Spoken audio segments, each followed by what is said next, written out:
Hi everyone, I'm Colin Tessier of WrestleZone.com. I'm joined by Michael Kingston. I'm here to talk about Tales from the Road Volume 3 for Headlocked Comics. Michael, how you doing? I'm doing really well. We're right in the middle of Kickstarter hell, so it's the best thing and the worst thing I've ever done. I mean, it's how we've gotten everything made as an independent, but every minute of it is just stress. I can't even imagine. It sounds super stressful, but as you said, it must be very rewarding. You're ahead of your Kickstarter goal, or I should say deadline for Tales from the Road Volume 3. Now, this is the third volume. Fans of the series obviously know what it's all about, but for anyone maybe not so familiar with it, what's kind of the elevator pitch for what Tales from the Road exactly is? Tales from the Road are short comic book stories that I co-create with different professional wrestlers. There's really no limit to what the stories could be. Some of them are based off of real life experiences. Some of them are just totally out there. We really hit any type of genre. They're a lot of fun. I mean, some of them are powerful, some of them are comical. Just depends on the talent, depends on how the stories come together. Every collaboration is different. We're definitely going to get into the talent of all of this one, but just in general, uh, as I said, this is the third volume. How would you say maybe the process to this edition is kind of differed from the previous versions in terms of the collaboration with the talent, or anything you're doing differently, or do you have kind of a proven model that's working? Like, is anything like that? I mean, it's tricky. Obviously, I think anytime you're just dealing with creatives, because everybody has a different process, and obviously, I try to adapt to whatever works for people, and people have different interests and different things they want to tell. And one of the harder things is just that a lot of people don't understand. If you don't write comic books, you don't understand how much real estate a certain amount of space is and what you can accomplish in that. So sometimes we have to shorten stuff, lengthen stuff, whatever. It's tricky, but I mean, for the most part, I have a pretty good process down, so it's not too bad. I saw the lineup of the talent involved this one, and I was frankly blown away. Like some of the names involved are stunning, and it's really, really cool to see that they're going to be working in something like this with the field of comic books. Looking at right now, among others, you've got Amy Dumas or Lita, you've got Andrade El Idolo, you have Jay White, Adam Cole, Trinity Fatu, Dirty Dango, The Inspiration, Powerhouse Hobbs, and more. I mean, some of the truly biggest names in the wrestling world right now.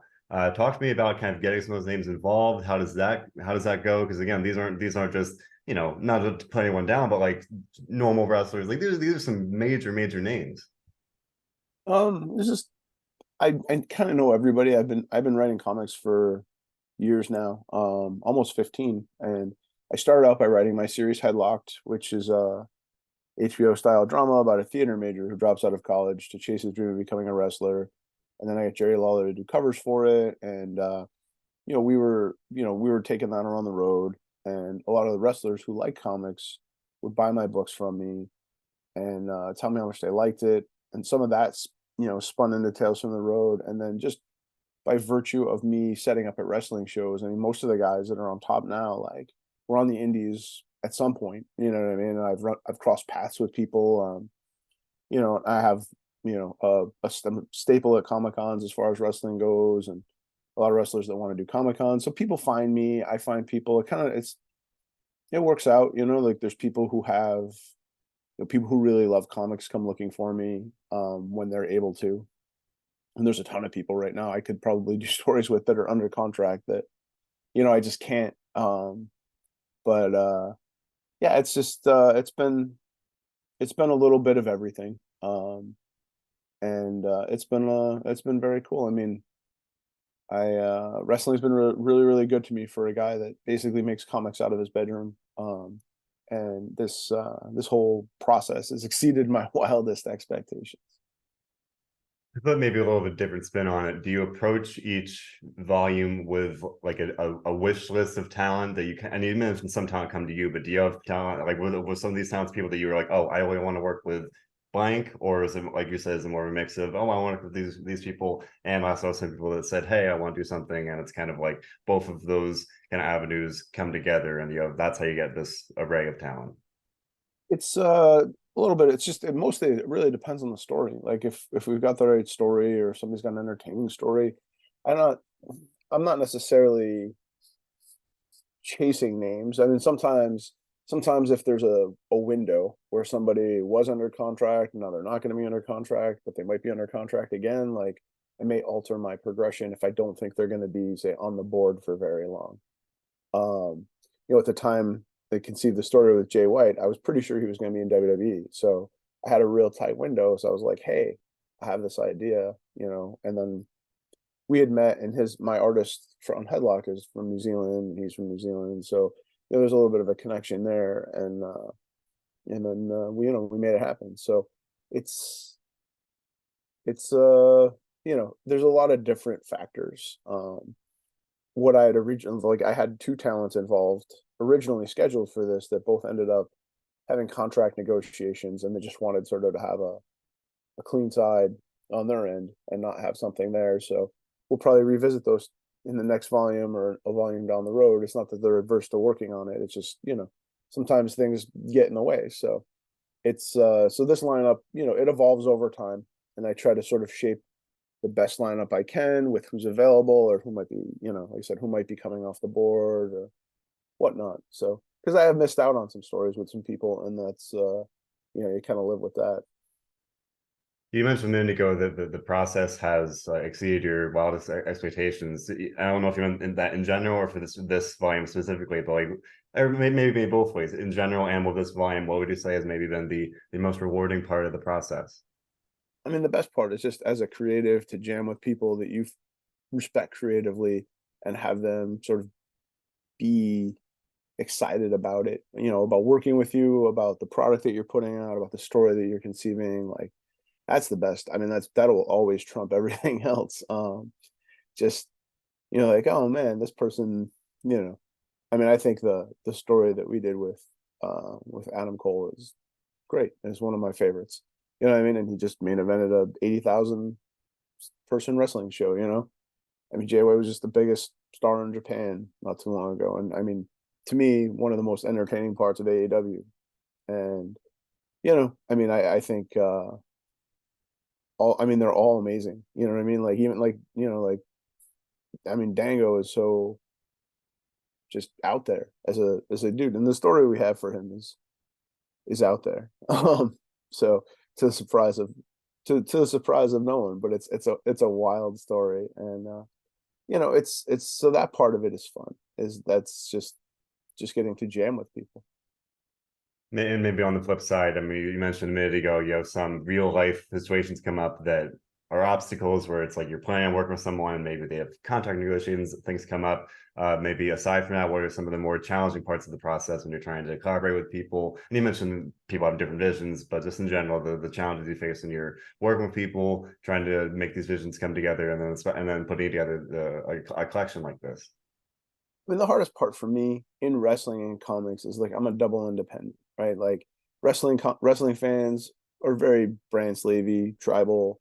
Comic fans are the same way, and so I'm a double independent in both, right? So I'm not a priority to anybody, right? Like, obviously, what we're gonna do together is not gonna outstrip what you're doing for WWE or Marvel or DC or whatever, and so, like, you know, working my schedule around everybody else's schedule to make these things happen is a feat in and of itself. Like, there's so much that goes on behind the scenes that people will never see, and things that I've had to do, and fly places at the last minute, or drive somewhere, or just pull things, pull rabbits out of my hat continuously. But at the end of the day, like I said, I mean, I've been able to collaborate with greats. I mean, like, we've done a story with Cody Rhodes, who's one of the biggest stars in wrestling, and we've done a story with Ric Flair. We've done stories with Mick Foley, Kenny Omega.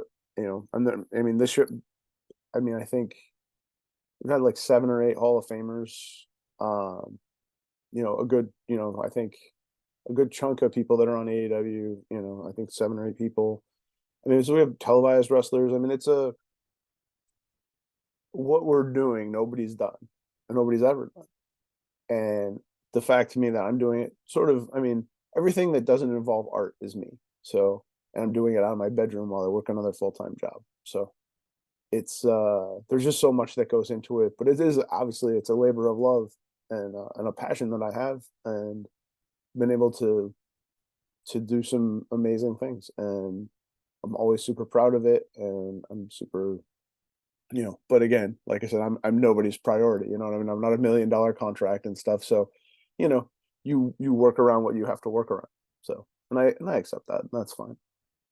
You're talking about a lot of the work that goes into this, and maybe it's a lot that's behind the scenes stuff that people won't see. But talking specifically about Tales from the Road Volume 3, maybe to the extent you're comfortable, you mentioned that the Adam Cole story a minute ago is one that stood out. What are some of the other stories or just things about this volume that kind of stand out to you, just to they would want really encourage people to check out, if that makes sense?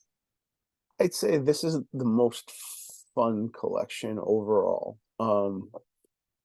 The Adam Cole story is obviously video game centric in nature. As you would imagine, the Jay White story is essentially what if Willy Wonka was a wrestling school and not a chocolate factory. Dango's is like a zombie type story, but it's so much more than that. Lita's is essentially, so I've done a ton of shows with Amy, and she always brings her dog, and I love dogs and whatever. And we were trying to come up with a story, and we came up with the idea of making her like a lucha detective with her dog, and it has like a Scooby Doo vibe.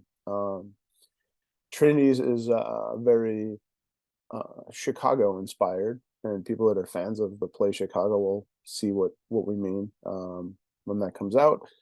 Andrade's is sort of taking the superhero experience and applying it to somebody who grew up in a wrestling family, who has both baby faces and heels in his family, and what that must be like as a kid to sort of learn that. At some point you don't know, and then you know, and what is that like? And so there's just a lot of the stuff is very, very fun, and there's not a weak story in the collection. It sounds like a very strong collection to me, and something that's always interested me about the series or the idea in general. I mean, to me, comics and wrestling are such a natural like combo. I mean, a lot of ways, both in the general sense. I'm a big fan of superhero comics, so that's an obvious parallel. But in general, there's something very interesting about wrestling and comics and the storytelling you can do. Have you found that combination it's kind of evolved for you as like as you've kind of progressed through the volumes and what you're doing with the comic form or the format and wrestling, or is it like you're doing the same thing and you're telling stories and you're kind of a proven formula that's working? When we started, I think we were doing more stuff that was sort of offshoots of personal experiences and stuff. And those are good. I mean, those are fun stories, but I think as we've gotten farther into it, I think we've now sort of really pushed the boundaries of what we're doing. I did a story with Gangrel about a guy that trains Bigfoot to wrestle. So we get, we've definitely pushed it into different places, which I think has made it more a more diverse collection of stories. And I think that I think ultimately I think it makes it a stronger read, a funner read. I mean, I think that just letting people stretch their legs creatively just always yields the best results. Assuming all goes well with this volume, we've got your Kickstarter deadline coming up, and we'll talk about that in a minute. But assuming all goes well, and you're going to be doing another one, what do you have any goals for the next volume? Things you want to do differently, or things you want to explore that you haven't been able to do yet? I mean, I have a ton of people that want to do stuff, so it'll just kind of be like it always is. I'll look when I'm ready, and I'll see what the landscape is and who's available and who's not available, and we try to make the best decisions that we can. I have a number of stories that we've done in single issue that haven't been collected yet. Brody King, Jerry Lawler, Sean Waltman. We're doing a story with Trish Stratus in November that's going to be super a lot of fun. So normally we do like a mixture of reprint stories and fresh for the exclusively for the collection stories. So those will be the ones that we have to determine what we're going to do. But like I said, whoever's got the best story or the best ideas or whatever, or usually where we like to go. But we've still got a ton of great stories that haven't been collected yet. And I'm very hopefully you'll be able to tell them when the time's right. And as mentioned a minute ago, we've got the Kickstarter deadline coming up here, and you mentioned at the start of the interview, you're in Kickstarter hell right now. So just if you want to talk about the Kickstarter process and the deadline that I'm looking at right now is Monday, October 2nd. So that's coming up right around the corner. So what's the Kickstarter process like, and how important is it to get that support from everyone that's supporting the project? It's it's really just it's very, very difficult. You know, you part of it too was for me is like I was trying to have this book ready for New York Comic Con, which I don't think is going to happen just because my and that's more my fault than anything. Just I had a whole bunch of sort of life difficulties in the last 6 weeks, and my dog isn't feeling well, and my dog's like my whole life, and whatever. And we had a death in the family, and job stuff, and whatever. But you know, so it's a shorter campaign than I normally run.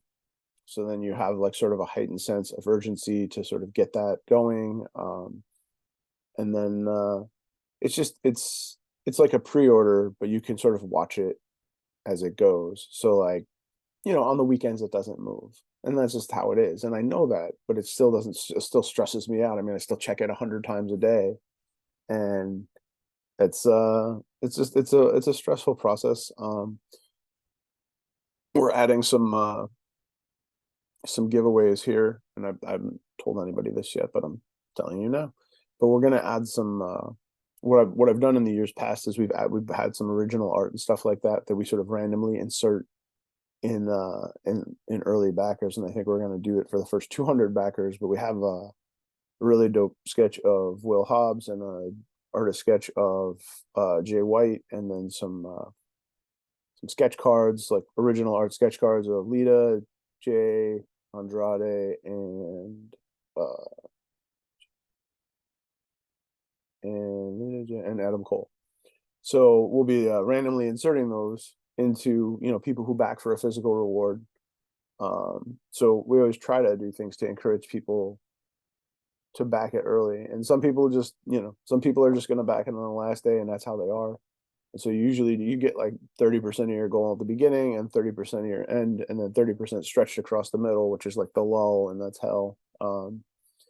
So it's I usually gain about, I don't know, 5 to 10 pounds in stress weight every Kickstarter. So um and this one has been extremely difficult. So just because of the shortened nature of it, and then I have 5 shows in a row. I was just in Rochester, New York, and then the week before I was in Baltimore, and the week before that I was in Austin, Texas, and I'm in Salt Lake City in 2 days with Scott Steiner, and it's a crazy travel thing while you're trying to do interviews and trying to get stuff produced. And I've got, you know, deadlines up the wazoo, and New York Comic Con right around the corner. So it's super, super hectic.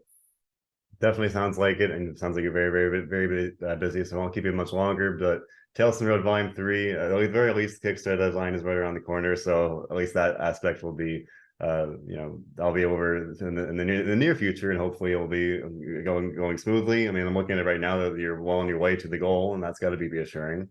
There is one other aspect that I haven't talked about is we did it for the last one. We're doing it for this one. We do Kickstarter exclusive covers. So we have an Adam Cole cover that's basically video Game of Thrones, and it's got all video game weapons on it, and then him on a throne. We have a Jay White cover. We have a Trinity Fatu Chicago styled cover, and we have a Powerhouse Hobbs cover. And those are only available through the Kickstarter. So like, you know, we did one for Danhausen last year, and I mean, you can't find it anywhere because obviously a lot less people back Kickstarter than buy my books. So they end up being collector's items for people. So I mean, if you're an Adam Cole fan, I mean, this is probably going to end up being like a cover that's maybe limited to 300 copies. And you know, obviously he's got a lot more than 300 fans. So it's a good place for people to get things. I mean, the Danhausen books, when they pop up online, I think go for like $100. So it's a good place for collectors to you know, to get stuff, to get some real limited edition stuff, or if you're fans of those particular talents, because they're the same price as the regular collection if you get them through the Kickstarter. But then obviously, you know, if I have any left over, we put them into the next Kickstarter, and they're going to be substantially more expensive. So it's the best way to get these things, and you know, maybe get something that's a nice little collector's item for yourself. That very, very true. Did plenty of reasons to support Kickstarter there with that, with those bonuses, and then just to support the project in itself alone. Michael, just one more time, why should people check out Tales from the Road and support the project so they can get either the Kickstarter itself or to check out the book once it's ready? Why should people make sure to check it out? I just think it's not anything like there's nobody doing what we're doing, and I think it's I think it's fun. I think it's fun to see your favorite wrestlers sort of stretch themselves creatively in a different direction than you're used to. And I think I, I don't know. I don't have a lot of people who've given me negative feedback. I mean, I'm sure there's people that don't like it, but whatever. I think over the years, we everything we've produced, we make it with love. I mean, obviously, this isn't anything I'm trying to get rich off of. Like I said, I still work a full-time job. I probably always will work a full-time job. I just want to make cool comics with my friends and jam with people I respect. And I think that that shows up in the product. And it's not a branded item. It's not an AEW item. It's not a WWE item, but I still think I think it's cool. And I think if you like wrestling, that you will dig what we're putting down. I couldn't agree more. We're going to include the Kickstarter link and all that stuff in our write up and everything like that. But Michael, do you want to plug your socials, Headlocked Comics, anything like that, just so people can know where to find you? Everything is Headlock Comic. It's one word. If we're on a platform, that's we have the domain there. So it's all run by me. So I'll be the one you're dealing with. But feel free to if you got questions or comments or whatever, feel free to hit me up. I'm always down to listen. Michael, I wish you the very best with the rest of the Kickstarter project and everything, and hope that everything goes well with Tales from the Road. I'll be definitely checking it out. I recommend everyone do the same. I thank you so much for your time today and wish you the best. Thanks so much.